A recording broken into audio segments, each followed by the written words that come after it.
রাজধানী সহ ভারতের ৭টি অঙ্গরাজ্য আমরা কিভাবে মনে রাখবো, এই কৌশলটা আমি আপনাদের শেখাবো ইনশাল্লাহ। তো আমি এখানে একটি সেন্টেন্স লিখেছি হচ্ছে, দেখেন, আমি অমিত্রী মোনা, মানে এগুলো একটু একটু স্পেস দিয়ে দিয়ে লিখবেন। সরেয়া, তারপরে মহেশিকারে মি, আমি অমিত্রী মোনা, এবং নিচে আমি লিখেছি ডি আই মানে চোখ। তারপরে হচ্ছে যে ইট সি আই গো। দেখেন আমি এই কয়েকটা লিখেছি, প্রথম 4টা হচ্ছে মানে ইংরেজিতে লিখেছি এবং পরের 3টা হচ্ছে বাংলা দিয়ে লিখেছি আই গো।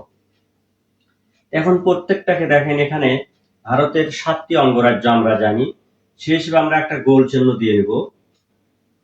তারপরে হচ্ছে যে এইভাবে আমরা চিহ্ন দিয়ে নিব, এইভাবে দিয়ে নিব।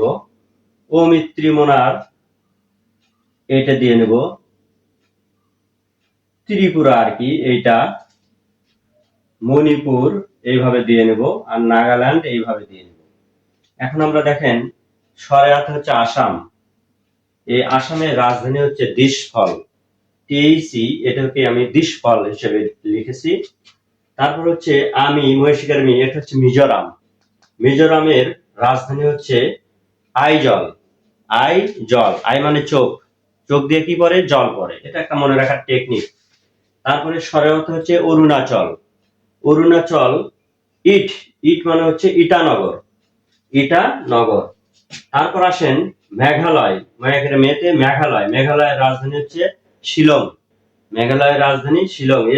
তে শিলং। তারপরে হচ্ছে ত্রিপুরার রাজধানী হচ্ছে আগরতলা।